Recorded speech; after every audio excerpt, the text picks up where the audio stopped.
চাও নিমু না মানে ফটাফট দেন ফিরতে পারলে মানুষ আলগার দাও খায়। তাহলে তুমি কবে হন ব্লুটুথ হেডফোন নিবে নাকি তার থাকা হেডফোন নিবে? আচ্ছা ব্লুটুথ হেডফোন আছে তাহলে ওটাই তো। আচ্ছা ঠিক আছে নেও তাহলে।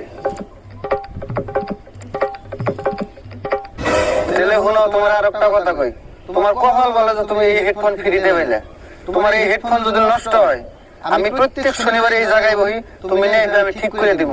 আচ্ছা ঠিক আছে বাবা, আমি এখন যাই। ঠিক আছে যাও, আবার আইহো।